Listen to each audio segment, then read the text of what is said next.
حلال روزی میں برکت کا سبب بنائے، ہماری نیتوں میں اخلاص کا سبب بنائے، اور ہماری اس حاضری کو ہمارے لیے آخرت میں نجات کا ذریعہ بنائے۔ دینی بھائیوں، دوستوں اور ساتھیوں، خطبہ مسنونہ کے بعد قرآن مقدس کی چند آیات آپ کے سامنے پڑھی گئی، تلاوت کی گئی ہیں۔ یہ آیتیں سورہ آل عمران سے متعلق ہیں۔ ان آیات بینات میں اللہ تبارک و تعالی نے بیت اللہ شریف کی عظمت و تقدس اور خیر و برکت کو بیان کیا ہے۔ ساتھ ہی ساتھ ان آیات میں صاحب استطاعت مسلمان پر حج کی فرضیت کو بیان کیا ہے۔ اللہ تبارک و تعالیٰ فرماتا ہے قرآن مجید کے اندر، ان اول بیت وضع للناس للذی ببکۃ مبارکا وہدی للعالمین، یقیناً پہلا گھر جو لوگوں کے لیے اللہ تبارک و تعالیٰ نے مقرر کیا وہ گھر مکہ میں تعمیر ہوا، اور اللہ تبارک و تعالیٰ نے اس گھر کو برکت والا گھر بنایا ہے، سارے جہان والوں کے لیے مرکز ہدایت اسے قرار دیا ہے۔ اللہ تبارک و تعالیٰ نے اس کے اندر کھلی نشانیاں رکھی ہیں، مقام ابراہیم رکھا ہے، اور اس گھر کے حج کو جو لوگ طاقت رکھتے ہوں اللہ تبارک و تعالیٰ نے ان پر واجب قرار دیا ہے، اور اگر طاقت رکھتے ہوئے اعراض کریں، انکار کریں، تو اللہ تبارک و تعالیٰ کو ایسے لوگوں سے بے نیاز ہے، ان کے عمل کی ضرورت اس کو نہیں ہے۔ دینی بھائیوں اور دوستوں اور ساتھیوں، قرآن مجید میں اللہ تبارک و تعالیٰ نے ایک اور جگہ ارشاد فرمایا، وَأَتِمُّوا الْحَجَّ وَالْعُمْرَةَ لِلَّهِ، کہ اے لوگو حج اور عمرہ کو اللہ کے لیے کیا کرو؟ پورا کرو۔ امام بخاری رحمۃ اللہ علیہ نے اپنی صحیح بخاری کے اندر باب باندھا ہے اور تعلیقاً روایت بیان کی ہے۔ امام بخاری رحمۃ اللہ علیہ نے جو حدیث نقل کی، فرماتے ہیں کہ لا تقوم الساعة حتى لا يحج البيت، کہ قیامت اس وقت تک قائم نہیں ہوگی جب تک بیت اللہ شریف کا لوگ حج کرنا بند نہ کر دیں گے۔ اور اس مفہوم کی تائید قرآن مجید کی ایک آیت کریمہ سے بھی ہوتی ہے۔ اللہ تبارک و تعالیٰ ارشاد فرماتا ہے، جعل اللہ الکعبۃ البیت الحرام قیاما للناس، کہ اللہ تبارک و تعالیٰ نے بیت اللہ شریف کو لوگوں کے وجود کا کیا بنایا ہے؟ ذریعہ بنایا ہے۔ جب تک لوگ حج اور عمرہ کے ذریعہ، طواف کے ذریعہ اللہ کے گھر کا حق ادا کرتے رہیں گے، اللہ تبارک و تعالیٰ ان کو اس دنیا میں باقی رکھے گا۔ لیکن جس دن لوگ اللہ کے گھر سے اعراض کر لیں گے تو ان کا وجود اس دنیا سے کیا ہو جائے گا؟ ختم ہو جائے گا۔ دینی بھائیوں اور دوستوں اور ساتھیوں، احادیث رسول میں بھی، اللہ کے رسول صلی اللہ علیہ وسلم کی سنت مطہرہ میں بھی حج کی فرضیت واضح ہوتی ہے۔ حضرت ابو ہریرہ رضی اللہ تعالیٰ عنہ حدیث بیان فرماتے ہیں، ایک لمبی حدیث، اور وہ بیان کرتے ہیں کہ اللہ کے رسول جناب محمد الرسول اللہ صلی اللہ علیہ وسلم نے ایک لمبا خطبہ دیا۔ آپ صلی اللہ علیہ وسلم نے اس خطبے کے دوران یہ بات بھی فرمائی، یا ایھا الناس ان اللہ قد افترض علیکم الحج فحجوا، کہ اے لوگو اللہ نے اپنے گھر کے حج کو تم پر کیا کیا ہے؟ لاگو قرار دیا ہے، تو اے لوگو تم اللہ کے گھر کا حج کرو۔ میرے بھائی اور دوستو، اگر حدیث میں آپ غور کریں گے تو آپ کے سامنے یہ بات واضح ہوگی کہ اللہ کے رسول جناب محمد الرسول اللہ صلی اللہ علیہ وسلم نے امت اسلامیہ کو نہ صرف یہ بتایا کہ حج طاقت رکھنے کی صورت میں واجب ہو جاتا ہے، بلکہ ساتھ ہی ساتھ آپ صلی اللہ علیہ وسلم نے انہیں یہ بات بھی بیان فرمائی کہ اگر طاقت ہو جائے تو اللہ کے گھر کا حج کرنے میں جلدی انسان کو کرنا چاہیے، تاکہ اس فریضے سے، اس ذمہ داری سے جلدی آسانی کے ساتھ کیا ہو جائے؟ عہدہ برا ہو جائے۔ حضرت فضل بن عیاض بیان فرماتے ہیں کہ حضرت فضل بن عباس بیان فرماتے ہیں کہ جو حج کرنا چاہتا ہو اسے چاہیے کہ حج کرنے میں کیا کرے؟ جلدی کرے۔ وہ نہیں جانتا کہ آگے کیا پریشانی ہو جائے، جہاں بدنی پریشانی انسان کو لاحق ہو جائے یا مالی پریشانی ہو جائے۔ آپ کے پاس مال ہے، دکان ہے، جاہو حشمت کے مالک ہیں، آگ لگ جائے، آپ کا سارا مال کیا ہو جائے، آپ تندرست اور توانا، ایکسیڈنٹل کوئی کیس ہو جائے، کوئی معاملہ کھڑا ہو جائے، آپ کی صحت جواب دے جائے اور آپ پر حج لاگو ہو چکا ہے اور آپ نے وہ ذمہ داری ابھی تک ادا نہیں کی ہے۔ میرے بھائی اور دوستو، حج کی اہمیت و فرضیت اللہ کے رسول صلی اللہ علیہ وسلم کی اس حدیث سے بھی واضح ہوتی ہے جس حدیث میں اللہ کے رسول جناب محمد رسول اللہ صلی اللہ علیہ وسلم نے اسلام کو ایک ایسے مکان سے تشبیہ دی ہے جو 5 ستونوں پر کیا ہو، کھڑا ہو۔ آپ صلی اللہ علیہ وسلم نے ارشاد فرمایا کہ بنی الاسلام علی 5 شہادت ان لا الہ الا اللہ و اقام الصلاۃ و ایتاء الزکات و صوم رمضان و حج البیت من استطاع الیہ سبیلا۔ اللہ کے رسول صلی اللہ علیہ وسلم نے گویا حج بیت اللہ کو ایک ستون اسلام کا قرار دیا ہے۔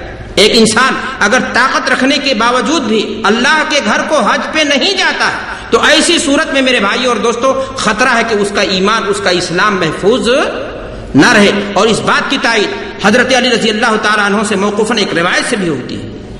حضرت علی رضی اللہ تعالیٰ عنہ بیان فرماتے ہیں کہ من استطاع ولم یحج فلا علی اللہ ان یموت یہودیا و نصرانیا، کہ اگر ایک انسان طاقت رکھتے ہوئے بھی اللہ کے گھر کو حج کے لیے نہ جائے تو اللہ کی ضمانت، اللہ کی حفاظت، اللہ کی نگرانی ایسے انسان سے اٹھا لی جاتی ہے۔ ہو سکتا ہے ایسا انسان یہودی بن کر کے مرے، یا ہو سکتا ہے کہ ایسا انسان نصرانی بن کر کے مرے۔ اللہ سے دعا کریں کہ اللہ تعالیٰ ہمیں اسلام کی موت نصیب فرمائے۔ میرے بھائیوں اور دوستو، دیکھنے میں انسان کے پاس گرین کارڈ ہے، اقامہ ہے، پاسپورٹ ہے، مسلمان کہا جاتا ہے۔ آپ کو کیا پتا کتنے لوگ ہیں جو جان جن کی نکل رہی ہے اور جن کو مسلمانوں کے قبرستان میں دفن کیا جاتا ہے، اللہ کے ہاں رجسٹر میں وہ مسلمان نہیں بلکہ کچھ اور لکھے جاتے ہیں۔ دینی بھائی اور دوستو، میں آپ کو بتانا چاہوں گا کہ حج ایک عبادت ہی نہیں بلکہ کیا ہے، رکن اسلام۔ میں نے آپ سے کیا عرض کیا کہ حج صرف عبادت ہی نہیں بلکہ رکن اسلام ہے۔ حضرت عمر رضی اللہ تعالیٰ عنہ اپنے زمانے خلافت میں باقاعدہ ایسے لوگوں کی ٹیم کالونیوں میں روانہ کرتے تھے، شہروں میں بھیجتے تھے، گاؤں میں بھیجتے تھے، جو سروے رپورٹ دے ان کو کہ کون وہ لوگ ہیں جو طاقت رکھتے ہیں اور اس کے باوجود بھی اللہ کے گھر کو حج کے لیے نہیں آتے ہیں۔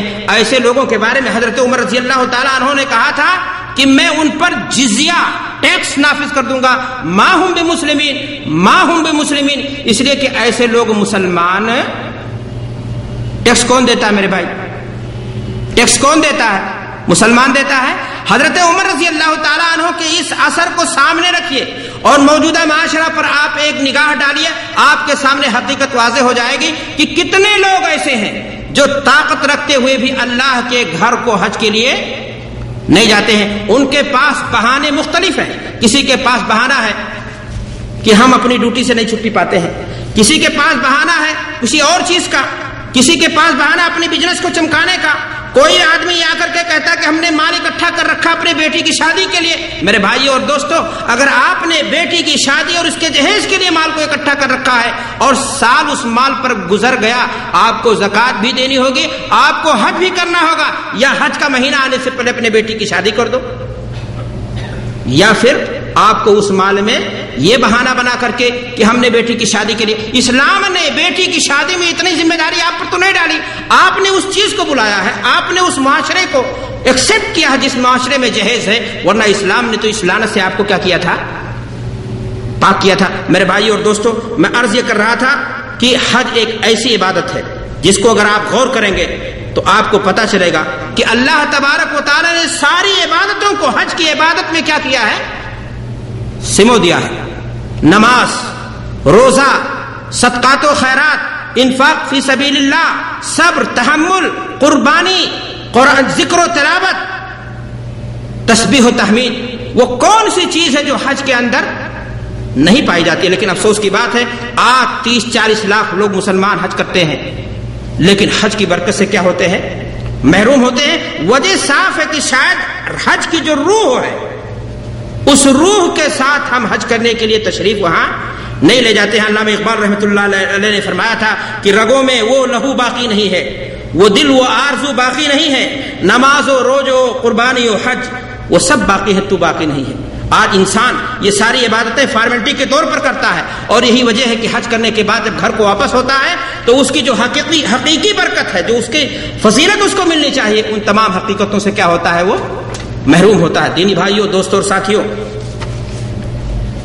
اگر آپ سے پوچھا جائے کہ حج کا بنیادی مقصد کیا ہے تو سادہ لفظوں میں آپ یہ کہہ سکتے ہیں کہ حج کا بنیادی مقصد یہ ہے کہ انسان جب حج کر کے اپنے گھر کو واپس ہو تو اس کے اندر روحانیت کی وہ صفت پیدا ہو جائے، وہ ایسا کامیاب مسلمان ہو جائے جو باقی زندگی کو اسلام کے لیے کیا کر دے، وقف کر دے۔ لیکن افسوس کی بات ہے مسلمان حج کر کے آتا ہے اور پھر وہی بے ایمانی، وہی گورکھ دھندا، وہی بے راہ رو زندگی، وہی سارے حربے اپناتا ہے روزے کمانے کے لیے جو حج کرنے یا حج کے لیے نکلنے سے پہلے کیا کرتا تھا۔ میرے بھائیو اور دوستو، اللہ کے رسول جناب محمد رسول اللہ صلی اللہ علیہ وسلم نے حدیث کے اندر ارشاد فرمایا کہ من حج فلم يرفث ولم يفسق رجع كيوم ولدته امه، کہ انسان اگر حقیقی معنی میں حج کر کے آتا ہے تو وہ گناہوں سے ایسے پاک ہو جاتا ہے جیسے اس کی ماں نے اسے ابھی جنم دیا ہو۔ ایک انسان اگر اس طرح سے گناہوں سے دھل جائے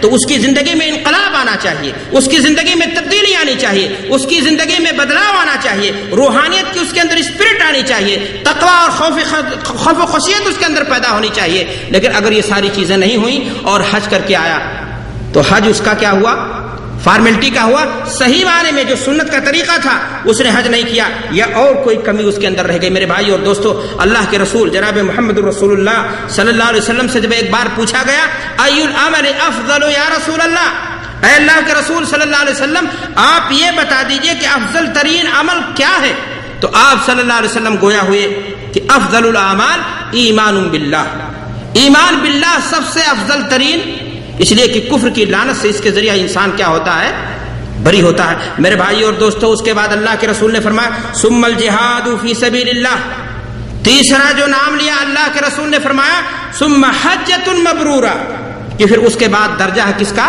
حج مقبول کا۔ اب سوال یہ ہے میرے بھائی اور دوستو کہ حج مقبول کون سا حج ہوگا؟ وہی حج ہوگا